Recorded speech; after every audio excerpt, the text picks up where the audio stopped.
A Fox News appearance by retired Vice Admiral Robert Harwood triggered bizarre online speculation about his appearance. Social media users flooded X with theories after claiming Harwood looked unnatural during the televised interview. Online users questioned whether the former U.S. military officer was actually wearing a realistic face mask on air. The former Navy SEAL's interview quickly went viral as conspiracy theories overshadowed his comments on Iran. Retired U.S. Vice Admiral Robert Harwood sparked a social media frenzy after appearing on Fox News. Harwood argued that Donald Trump held the upper hand against Iran through sanctions and economic pressure. The former CENTCOM deputy commander claimed Tehran was being pushed toward what he called capitulation. Harwood also pointed to growing internal divisions and mounting economic strain inside Iran. Fox News statement read, and I quote, "Retired Vice Admiral Robert Harwood, former CENTCOM deputy commander, provides analysis on the Iran standoff, asserting President Donald Trump controls the narrative and has time to leverage sanctions against Iran. Harwood suggests the strategy is forcing Iranian capitulation, not just negotiations. He highlights the regime's internal discord and the global economic pressure on Iran, including the ongoing Hajj pilgrimage." Unquote. Instead of the geopolitical discussion, online attention quickly shifted to Harwood's appearance on camera. Social media users claimed the retired admiral looked unnatural and speculated that he was wearing a mask. One viral post compared Harwood's appearance to old conspiracy theories involving actor Jim Carrey. Another user on X questioned apparent changes in Harwood's ears and facial features during the interview. Some users even tagged Fox News directly, asking whether the real Robert Harwood was okay. The bizarre claims rapidly spread across social media platforms, fueling fresh conspiracy chatter online. Robert Harwood is a former U.S. Navy SEAL and retired Vice Admiral.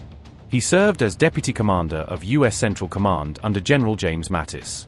Harwood also spent nearly 8 years working for Lockheed Martin in the United Arab Emirates.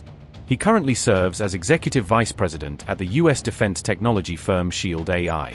Harwood was once Donald Trump's choice for U.S. National Security Advisor back in 2017.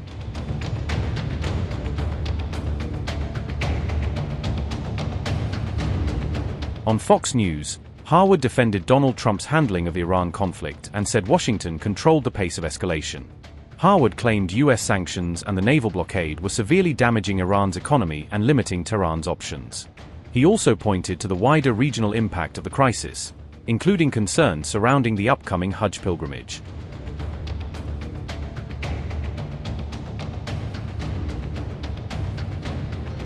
In a stunning development, U.S. officials say Washington has already used more than half of its entire THAAD inventory during the war with Iran, a staggering drain on an elite system. Those anti-missile interceptors were fired primarily while defending Israel from Iranian attacks, rather than protecting U.S. bases, according to the reporting. These details were reported on May 21 by the Washington Post, which cited serving U.S. officials who are directly familiar with the internal assessments. Altogether, the U.S. used more than 200 THAAD interceptors to shoot down missiles that were bound for Israel, firing salvo after salvo in a bid to thin out Iran's strikes. On top of that, the U.S. military launched over 100 SM-3 and SM-6 interceptors from its ships, again focused largely on defending Israeli skies. Each THAAD interceptor costs an estimated $12 to $15 million, and only about 96 new missiles are produced in an average year, making the current rate of use extremely hard to replace. By defense cost estimates, the THAAD interceptors already expended amount to roughly $1.2 to $1.4 billion worth of hardware, just on this one conflict. Israel, by comparison, used fewer than 100 Arrow interceptors and about 90 missiles from its David Sling system, relying heavily on U.S. coverage and layered defenses. If the war with Iran restarts at anything like the previous intensity, U.S. planners believe they will likely need to fire even more interceptors to keep Israel shielded. Washington expects to step up further because Israel has reportedly sent some of its key anti-missile systems for maintenance, reducing its own immediate capacity. One U.S. official said, and I quote, "Israel is not capable of fighting and winning wars on its own, but nobody actually knows this, because they never see the back end." End quote.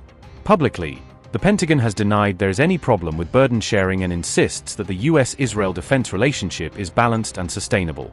Israel has also consistently rejected claims that it is running low on interceptors, maintaining that its own missile defense stocks remain robust. In April, Israel approved plans to boost production of its Arrow interceptor missiles, a move aimed at increasing its independent capacity over the coming years. During the Iranian barrage, an estimated 650 ballistic missiles were launched at Israel, according to figures reported by Israeli media.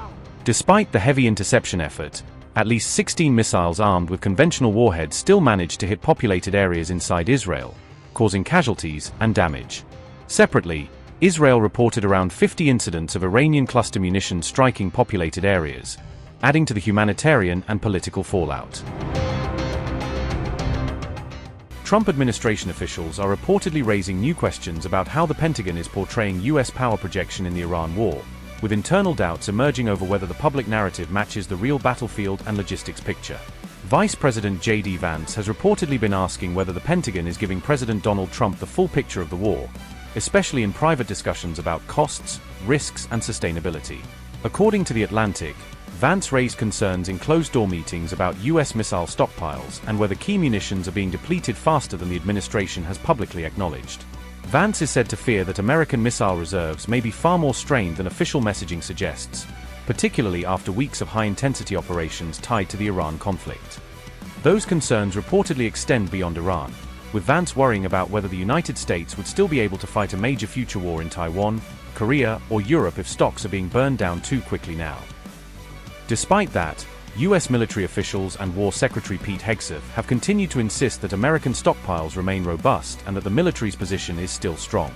Officials familiar with intelligence assessments told The Atlantic that the internal picture may be more complicated than those public assurances suggest, helping explain why questions inside the administration are growing sharper. The United States weapons inventory may be under increasing strain, raising concerns about readiness for future conflicts. A report by Business Insider suggests that critical munitions are being consumed at a significant pace during the ongoing Iran war. Over the course of just 39 days, U.S. forces reportedly relied heavily on 7 key weapon systems in coordination with Israel. These findings were highlighted by 2 warfare specialists associated with the Center for Strategic and International Studies. According to defense analysts, such levels of consumption could pose challenges if a larger conflict were to emerge. The report indicates that while the U.S. maintains substantial stockpiles, they may not be sufficient for prolonged or simultaneous wars.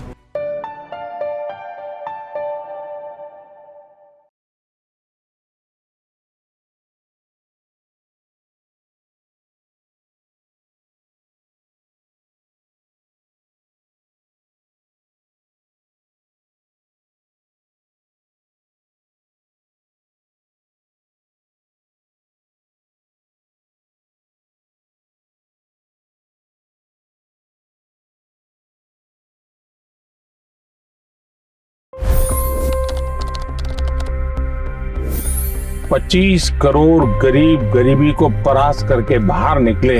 For the good of our nation, let's work together and let's truly make America great again.